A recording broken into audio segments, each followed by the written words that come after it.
All right, guys, we have had quite the week up in Flowery Branch with things kind of turning where we thought it would, but it was like information was kind of piecemealing out, right? We started the week on Monday with our Atlanta football party talking about the feedback where Arthur Smith said he was going to evaluate things.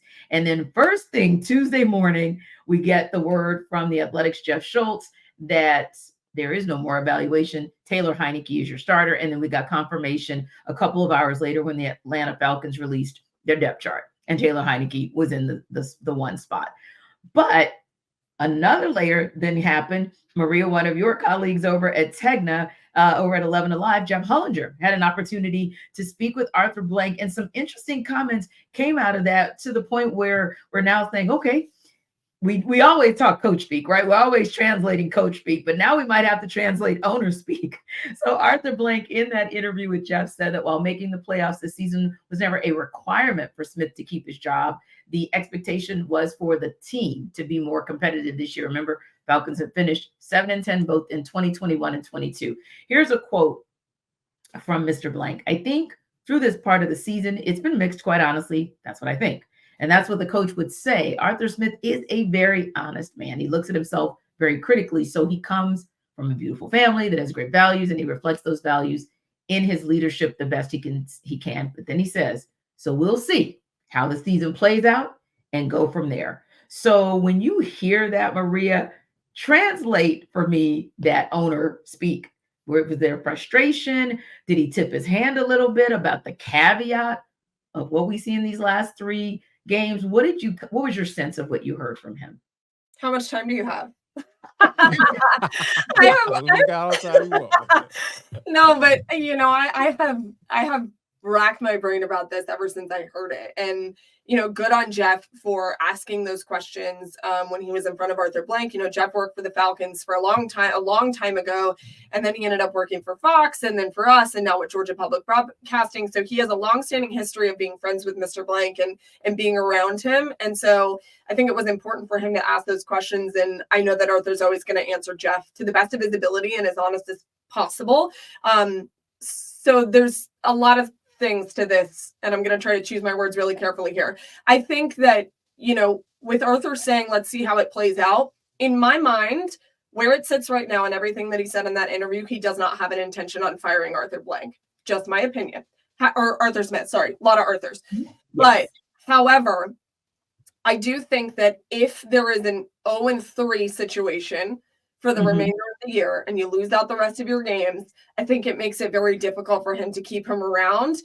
There is a lot of justifications for keeping him. And I know Falcons fans are going to freak out when I say that, but they are better. And you can point to a couple of things that are going wrong. And one of which was they got the quarterback wrong. And I think everybody understands that to this point. That doesn't mean I don't think that Desmond Ridder is a good quarterback. I've defended him probably more than a lot of people. I just don't think it's working with this offense. And I don't think it's working with this team. So I don't know that he has any plans right now to fire him. I really don't think that he does. I just think that for the rest of the season, because remember, if they went out the rest of the year, God forbid, if they do, they have a chance at making the playoffs. So there still is an opportunity. And so I think everyone's just kind of waiting to see what happens. It's a hurry up and wait. But if you're Arthur Smith and you're pitching for your job, you have justifications to stick around. Hey, I'm going to go get a quarterback. Y'all gave me more assets. You gave me more money. The defense is light years better than it was last year. Right. So if I can give you a quarterback and make it work, then great. But yeah, when you look at the records, they're eerily similar the last couple of years. So I understand, but I don't think by what Arthur Blank said, and everyone knows he's a conservative owner. He doesn't like to fire in the middle of the season. He likes to wait and see. So plus, hiring a new coach would set you back. And I think Arthur Blank is tired of being set back, to be totally honest with you. So I don't know. I think it would have to be an incredible snowball situation, which I know will make Falcons fans very upset when I say that. But I don't think as it sits right now and based off of what he said to Jeff, that there's any plans right now. And I would agree. And I said that earlier in the week. If I had to look at, where he was in terms of Arthur Smith wrapping up his third year, Dan Quinn wrapping up his fifth year. Now, I don't think he's going to get a Dan Quinn situation again. I think he learned from that. Like you went one season too long and it cost you because then you did have to make a change in the middle of a season, right? So I don't think we're going to see that kind of leash. But on the same token, I feel like he is a person who is a little bit more patient than the average owner, especially in this day and age. And I do Yeah. feel like, to your point, it's going to hinge on how do you look against the Colts? How do you look against the Bears? How do you look against the Saints? Even if you go 0-3, just don't get your butt handed to you and don't have the same mistakes, because he talked about those miscues. The thing that was most disappointing about Desmond Ridder, Arthur Blank said, was the fact that we had such high hopes for him. Yeah. And all of the miscues kept coming. So I do think the reason he put that caveat in, and Jarvis, the reason it's a little bit of maybe owner speak that we translate at the end, is because he wanted to caveat and not give like a 110% vote of confidence, because you do still have to see what happens in these last 3 games, but barring catastrophic results. And I do mean like blowouts or like multiple miscues that you've already seen so far this season, and you just see it maybe in triplicate or duplicate. I do think Arthur Smith gets another shot at this next season. For me, I'll say this, because when you think about, I don't think so much stock should be put in these last 3 games. I think you should look at the totality of what Arthur Smith has done since he's been here. And for me, I don't know if I trust Arthur Smith to get it right with the quarterback. Here's why: because there are certain things that I haven't necessarily agreed with, as far as from my football eye, from my eyeballs. I don't like the way he's been using Kyle Pitts. I just don't think that he's not putting him in a position to be successful when he does certain things, the way he moves around on this offense. And I think that whole positionless football thing is kind of whack to me, because like, hey, Kyle Pitts line up on a safety versus Kyle Pitts line on the corner. Who that when the opportunity to be able to win that matchup, I think it's definitely him lined up in that slot or lined up with his hand in the dirt. And I think that he just doesn't get used like that because of this whole, we can line him up anywhere. No, we need to line him up where he's going to win. And I don't think he's been able to do that since he stepped foot into Flowery Branch. So for me, I'm just in a space where let's look at the totality of everything. Like, forget these last 3 games. Like, whether they go 3-0 or 0-3.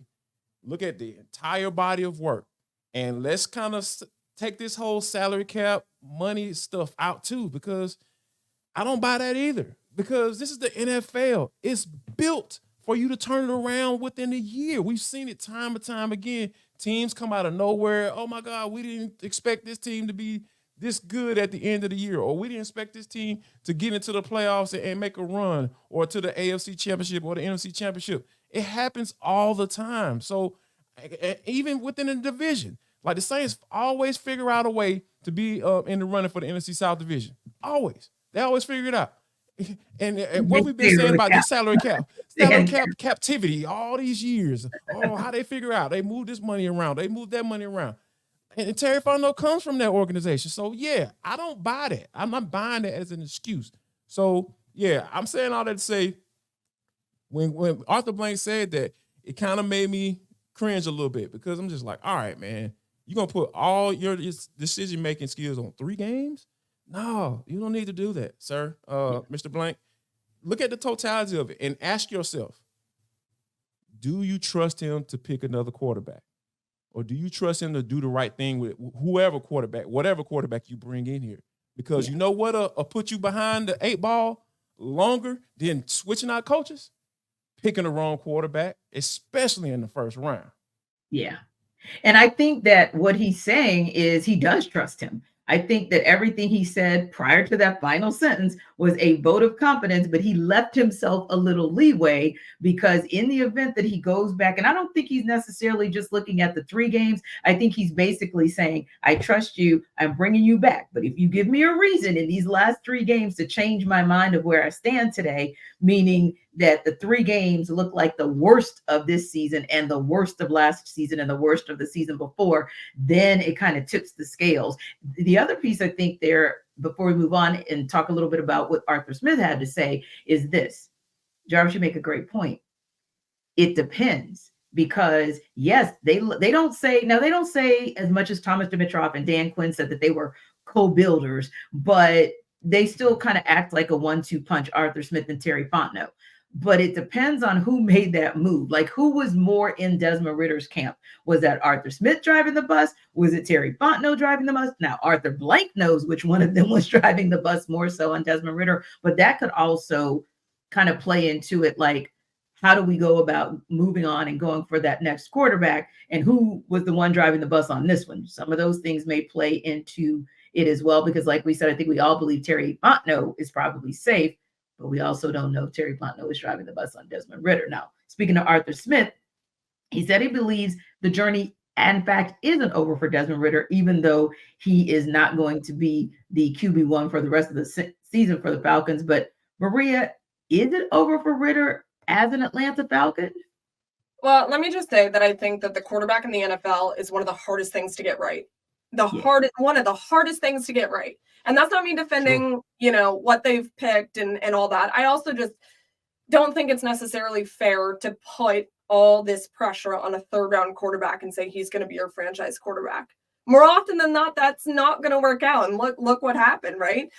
So they are in a really messy position when it comes to the quarterback. That being said, I think when Desmond does things right, he's a great quarterback. I think he's very, very good and has a high ceiling. But the problem is, as everybody knows, is that when he does things wrong, there are critical points in the game and they lose you the game. So, if he were to eliminate that, and it's like his highs are great, his lows are really bad. So let's meet somewhere in the middle of this roller coaster, because like everybody's nauseous, right?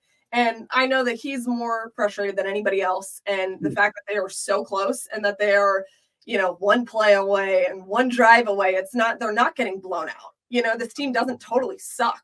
And they are so close. They're so close. And Desmond probably feels that more than anybody else. So I would like to think that his future isn't done in the NFL. I don't want anybody's future to be done in the NFL. That sucks. Nobody wants to be out of a job.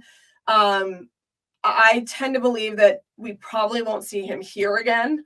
Now, the only reason why I would think that he would, and why it would make sense, is if the Falcons are all in on getting a free agent quarterback, you can make him a backup and it'd be fine. But if your goal is to draft somebody in the first round and hope that works out, which 9 times out of 10 that doesn't, about 50% of the time it doesn't work right. out. And so, people think that's the answer, and I'm like, well, not everybody's CJ Stroud. So that's a very tough thing to get right as well, a first round quarterback. So if you're gonna put all your eggs in one basket when it comes to the draft, then maybe Desmond moves on and this is not his place, and Taylor Heineke stays as the backup, and everybody's quote unquote happy. But if you go out and you get a free agent like Kirk Cousins, then Desmond has a future here. So I think it's 50-50. It just all depends on what they're thinking. Are they thinking all in on the draft, or we're going to go get a free agent quarterback? Yeah, and all in on the draft may actually be dictated by where they land on the draft. The first round too. So listen, coming up next, we will go around the Metro.